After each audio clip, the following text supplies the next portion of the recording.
The glitz and glam is the fame, but it's the work backstage that makes the game. I'm Christelle Anleve Bandal, your host. Come with me behind the lens and watch their stories unfold.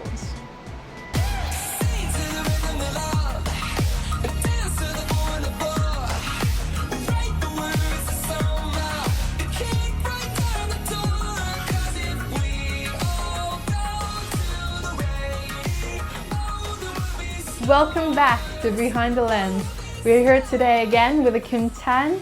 Last episode we got to know more about him, his background and his childhood, his inspirations and motivations in creating his artworks. Today we are going to talk more about his new beginnings here in Australia. Hello again, AhKim Tan. Thank you for having us. Thank you for having me too. Yes. So you were originally from Singapore, correct? Yes. You were born there? I was born there. And then when did you move to Australia? Oh, that's a long time ago. I came to Australia in 1984. That's really long time ago. Yeah. I first started to come here as a tourist, and I was looking around, and I think I like this place, so I decided to make plan to come here. But I was very lucky that before I come here, I got a job lined up for me, and I have even the boss, sponsor me for my residential, is it? Yeah, my PR, and then I got it, and I come here. Yeah. Did you come, was that to become a hairdresser as well? I was always a hairdresser even when I was in Singapore. The reason why I leave Singapore is that in Singapore, it's not what you know, it's who you know. So the opportunity is less. If I want to own my own salon, I can't just go into the bank and say, look here, I want a loan. They want to know who is my father, the name of my father before they loan it to me. But where else in Australia, you got more opportunity. All you need, if you have a good credit rating, when you're ready, you just go to the bank, say, I want to borrow some money, and they see that you're a good saver. They will loan it to you. So there's more opportunity here. That is the reason why I want to live here. Because I got ambition that I want to own a salon. I want to be the boss. I want to be rich. I want to drive a nice car. I want to live in a nice house. But this is all hard work. So that is the reason why I come here. Did you end up having your own salon? Yes.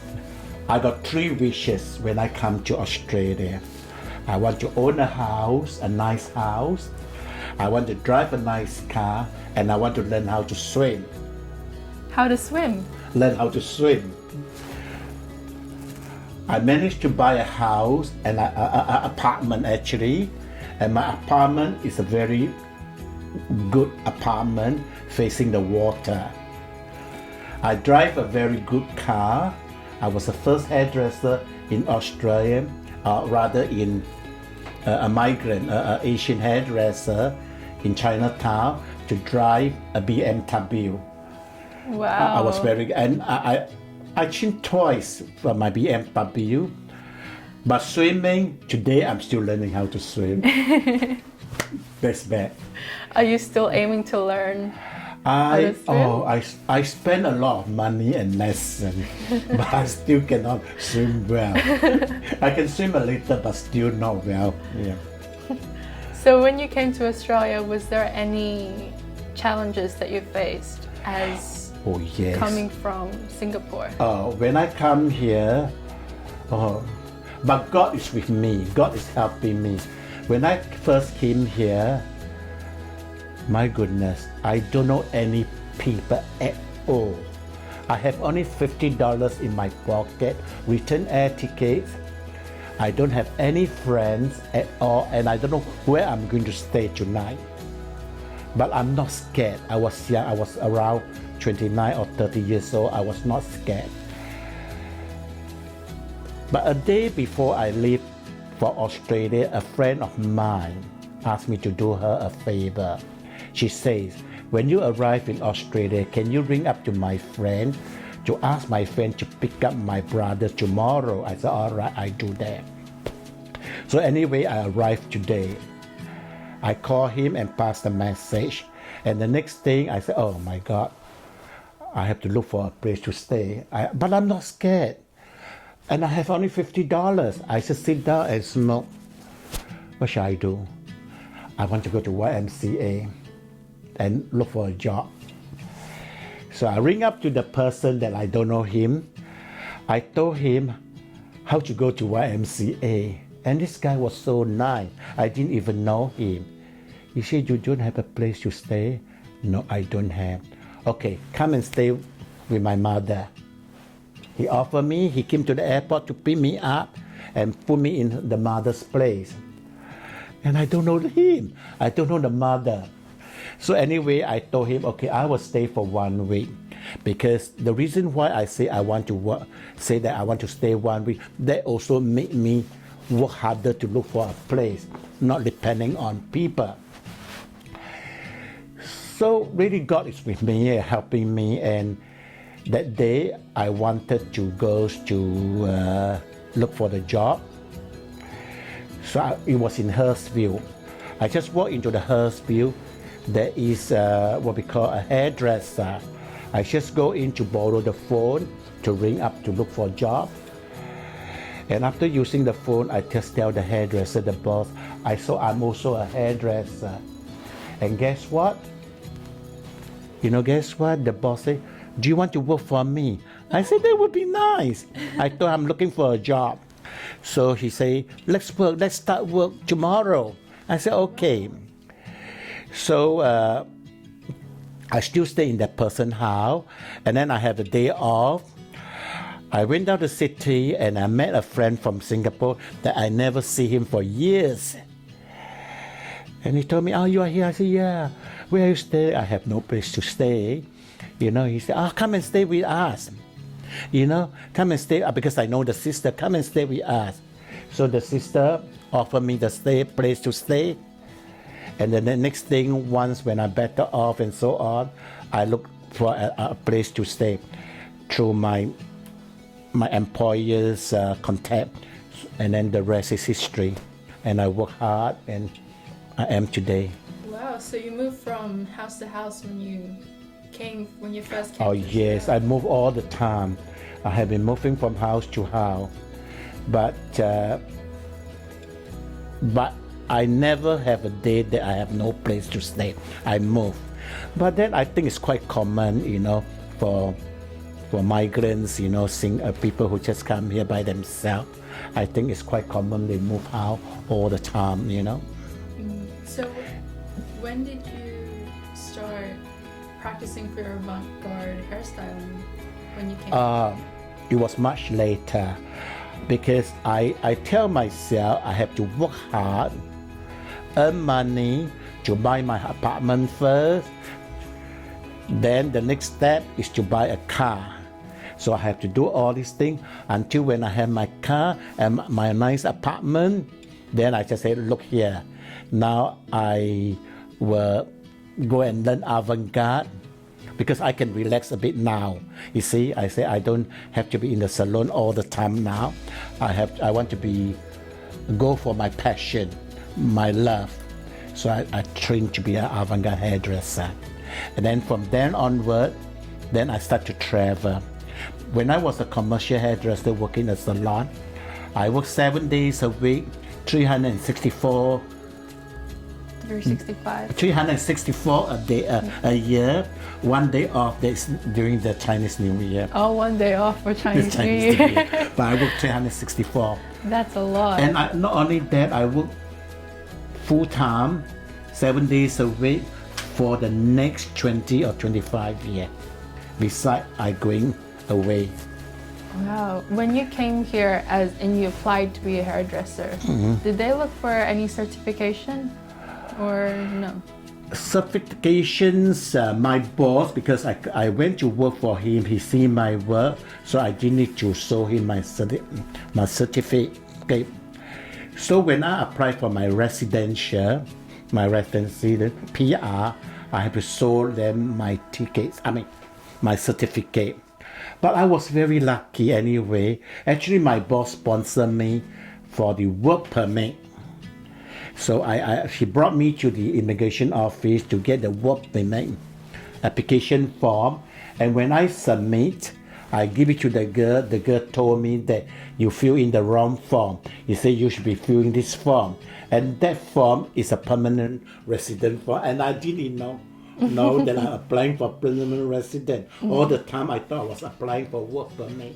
You see, God is with me. Yeah. You know, God helped me that year, just helped me so much. You must be very thankful. Very, very thankful that God, you know, that year, everything was so smooth. I got a job, you know, I got a PR, you know.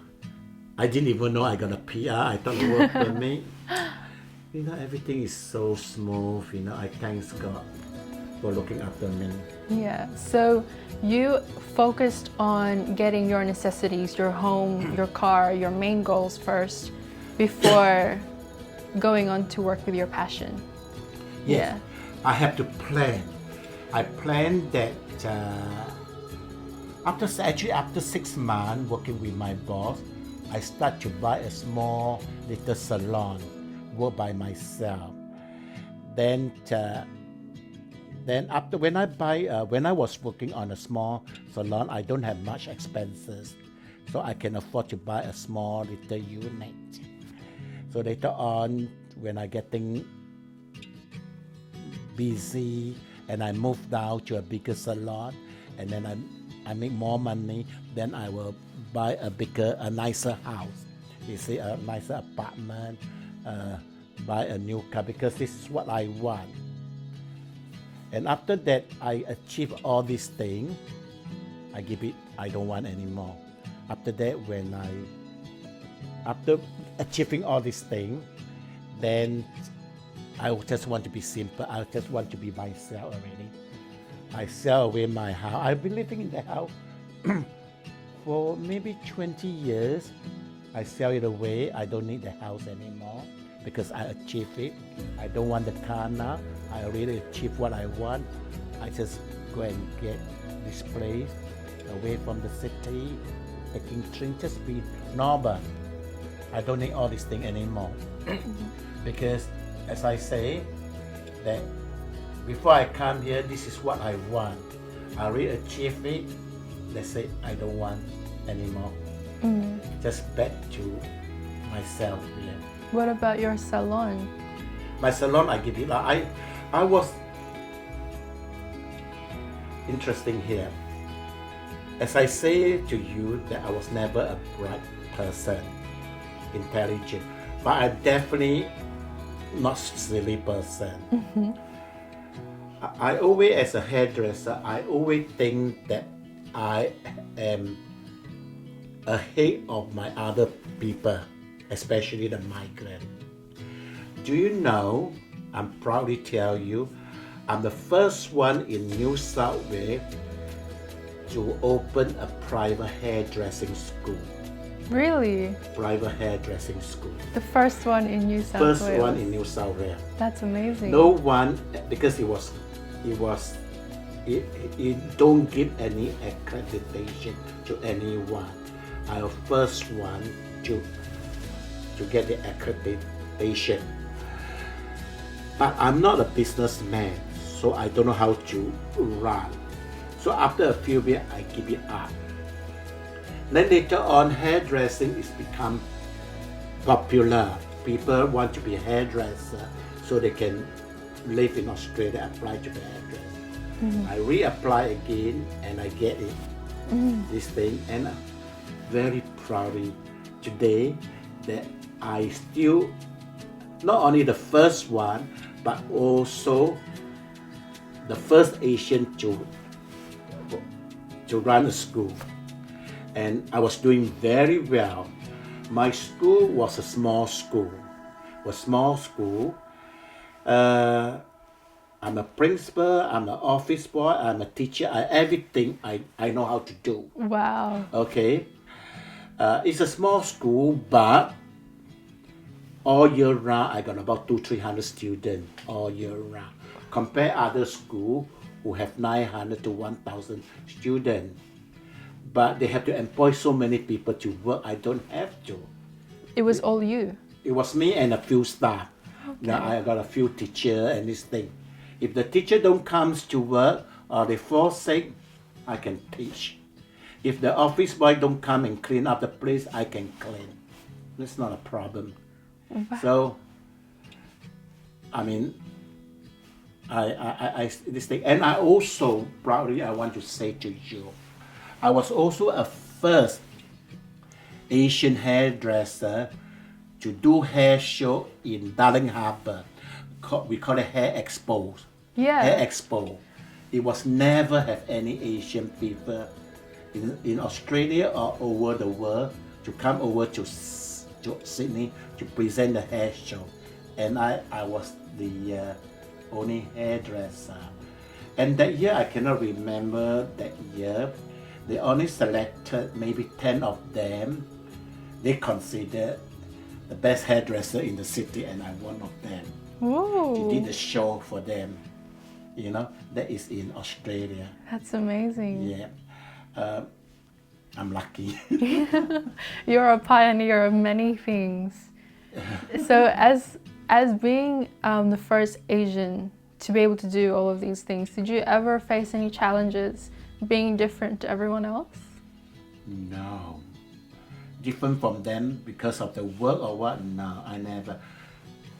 I always have this attitude. I found that what you can do, I also can do. If you can bring this top line, I can. Just a matter of time.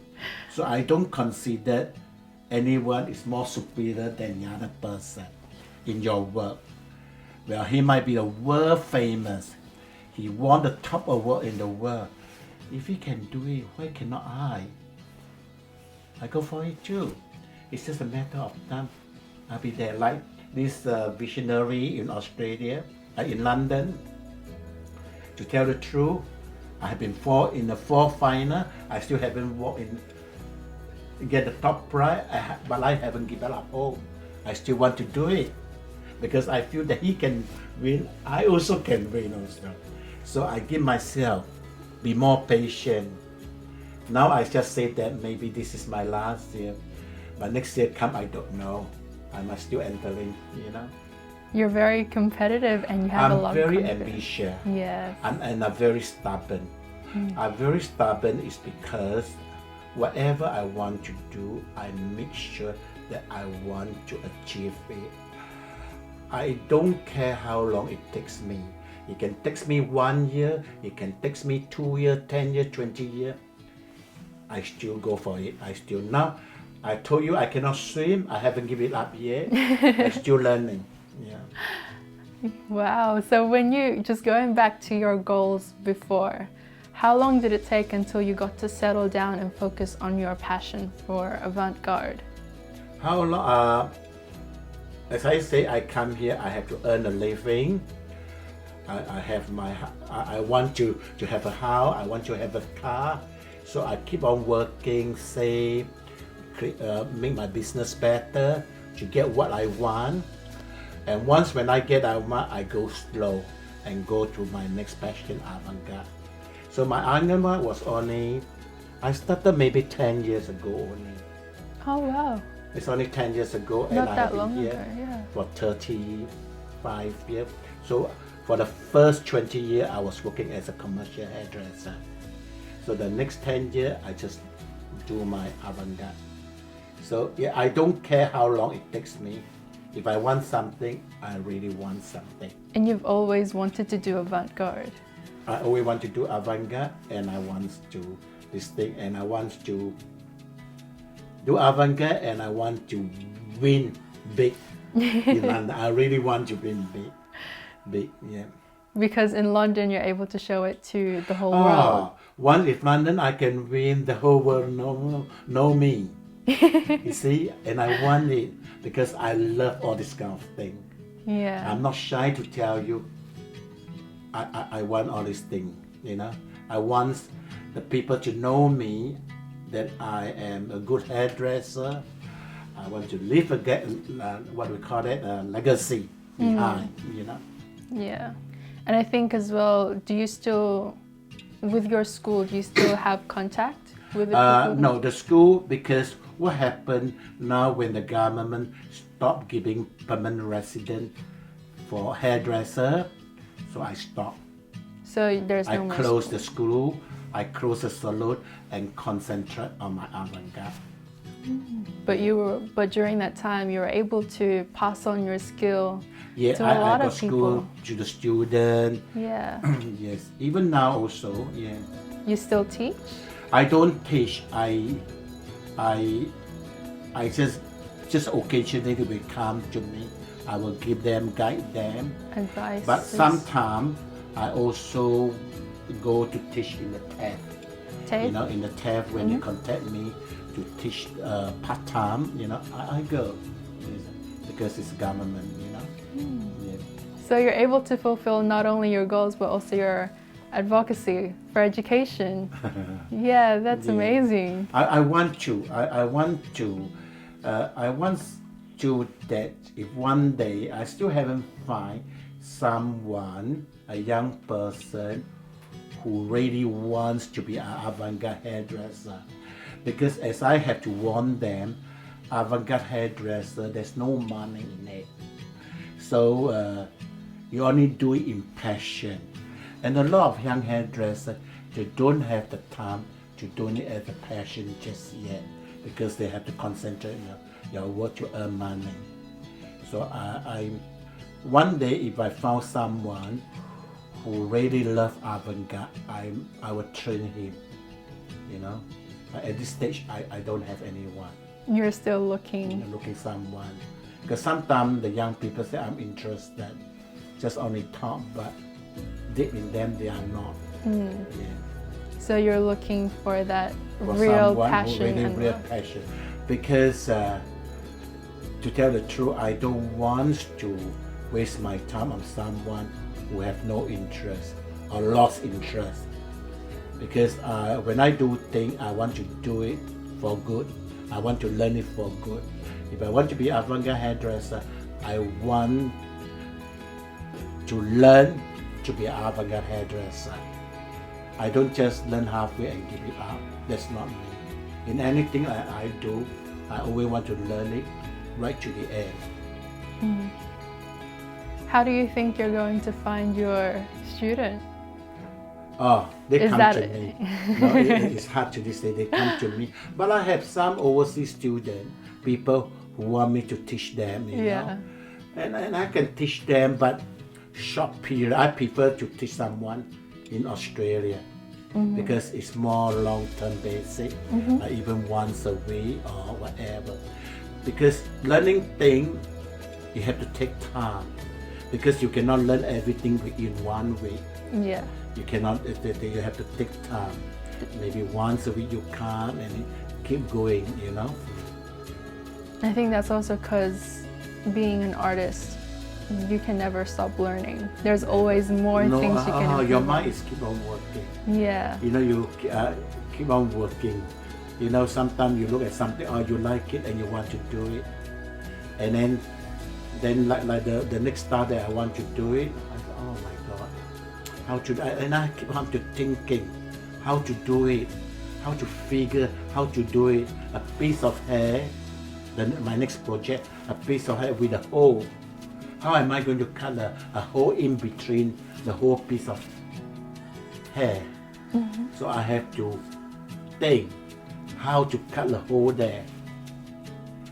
And like this morning, I just managed to, I can do this way. Then after that, then I said I can modify to do that way, this way, but I add in something to do this way so that I can cut the hole. You know, you keep on thinking, and once when I satisfy what I want, then I will try it out to do it. Yeah. I can. But I remember that I wanted to do a bird in a piece of hair. And my goodness, I have been thinking how to have a bird in a piece of hair. I have been thinking how to do it. I could not know how to do it. Then one day, I said I can go and do, there's something that I've forgotten the name. It's the most easy way, but I could not do it. But I said I can learn how to do embroidery. But embroidery to me is very difficult. Yeah. So I go and looking around for teacher to learn how to do embroidery. I just only want to know how they do embroidery. I don't have to stay the full course, just 1 or 2 days, just to see how they do it, because I want to do it on hair. So I went to the class, and then they teach me how to do embroidery on the piece of this thing with the cloth. I said, okay, I know how to do. I know how to do it, so I went to do embroidery using the knitting wool, sew it into my hairpiece, and come out nice. Done. You know, you need to think, you need to sit down and think how other people do it. Yeah. And How other observe people, them. and then you think of your own way, because other people do it. You don't know how they do it, but you think, and then you go and do something that you feel more comfortable. And I achieve it.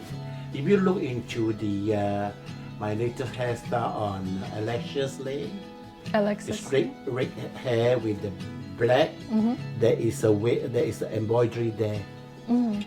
I think it's a few necks that I embroidery there, because I'm going to try to do a black bird on a black hair, but I have to, because black on black I cannot see, so I have to work it out how to sew it out that the birds can see on the black hair. Wow.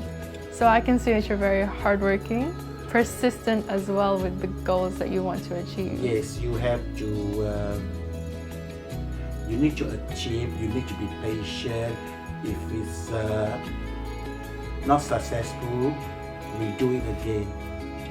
And with your advocacy of education, you're still looking for that someone. It's someone who's interested. Yeah. Because I found that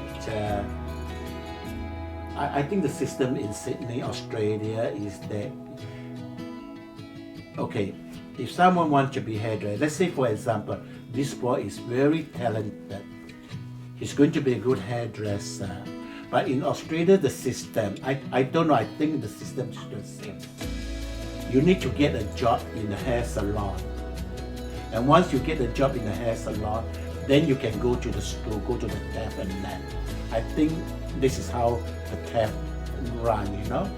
That if you want to be a carpenter, you need to work in a carpenter shop, then they give you a letter, then you can study this thing.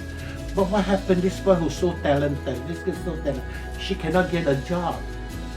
She had to give up his plan. And I found that it's very sad. It is very sad. What do you think would you say to them if you're an advice to them? I will advise them, keep looking for a job. Keep on looking for a job. Go to the tab, talk to them, see whether you can do full time, but even you need to pay, you know. Yeah, is this what you want? Because you don't just give it up, you know. If you want something, Keep going. Keep going. Yeah. Keep going, don't give it up. If you want to win, keep on going. That's why after 4 final, I still want to go. Yeah. Because I want to win, you know. You're still as persistent and ambitious as I still ever. want. Yeah. As I say, this might be my last year. I don't know. When next year come, I might say, this is also my last year. You know, I think I will keep on going until one day that I need to retire, you know. Do you think that the system in Australia is different to the one in Singapore? Yes, I think In Singapore, let's say you want to be a hairdresser, or even in Asia, Yeah. you go and look for a job. Yeah. You look for a job. If you cannot find a job, too bad. But you can go to the school. You pay money to go to school. You look for a job and you just work and work. You can work 6 months. Then later on, you want to upgrade yourself, or you want to be a senior hairdresser. You go to the second salon. You say, I'm a senior hairdresser. I got 4-year experience.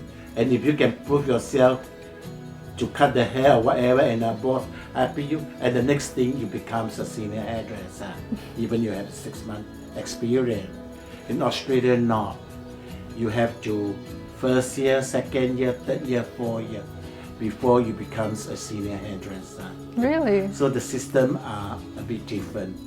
Do you think that prevents people from achieving their... No, I think the system might be good in a way that then the student will be more skillful because she spent 4 years, whereas someone that 6 months or 1 year, and the next thing they go to another salon, they can lie.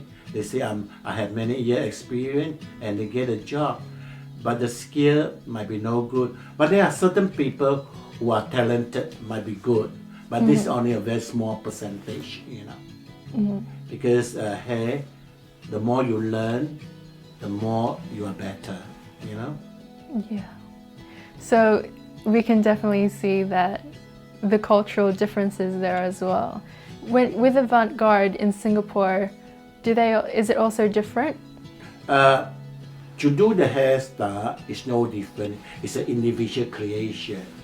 But I don't think they have any school that teach you avant-garde. In Singapore? In Singapore. Unless maybe private school that the teacher know how to teach avant-garde. But I can tell you there's not many. Even if they have just maybe a couple of them, but I don't think so. What about in Australia? In Australia also no. Avant-garde school, no. They have to find it they have to They have learn. to train themselves, Yeah. or they have if you know of this hairdresser who are good in avant-garde, you ask them to teach you, or you have to learn yourself. I don't think there's a school that teach avant-garde hair. So you really have to love You have it. to learn. You have to love it. You have to learn yourself, and if you want something, then you might go to the person and say, "Can you teach me avant-garde? I pay you," or something like that. But they don't have a school that teach avant-garde style, you know. So I guess we can say that avant-garde is a universal style. No matter which country you go to, it's widely accepted because it just challenges the audience. It's widely accepted in a hair show, but not as As a normal. normal commercial earning money now. Hair show, and I think that all the hairdresser should know avant-garde, because I start off doing formal upstyling, and from there you can go down to what we call avant-garde. You have to know styling first, upstyle, formal. Well, then I guess that shows everyone that different countries, there are different systems, and that can also affect your passion in the arts Oh of yes, hairstyle. different country, yes. Yeah. Sometimes it is very sad that you see young people who are so talented and they don't have a chance, so they miss out the opportunity. I see a lot of them are like that. Really? You see a lot of them. Wow. Good, talented, sharp eye, but no opportunity. They have to So I search think and crave for themselves. I think in life is that you must have the opportunity. As I always say, it's not what you know, it's who you know. Do you also think it's important I for think them it's to very important. create the opportunity themselves? The opportunity, who you know. Yeah. If you don't know people, how good you are, it's no use. Look for a mentor that can help you. Mentor, you get people support you, in anything. They support you, the rest is history. Well, thank you so much. Thank you There so you much. go. So AhKim Tan, coming from Singapore, he moved to Australia to pursue his goals.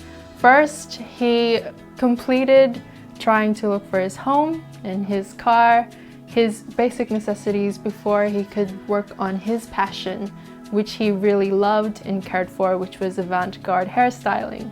He is also continuously working on his advocacy for education and is still looking for that one student, or maybe more, that has that burning passion for avant-garde hairstyling, because he wants to leave a legacy not just to one person, but possibly the world. More, yes. Yeah. Thank you so much. That wraps up the second episode, and we'll see you next time. Thank you so much. Thank you, everyone. Thank you. Thank you so much. AhKim has taught me so much about his life, and I think we can all relate to some way.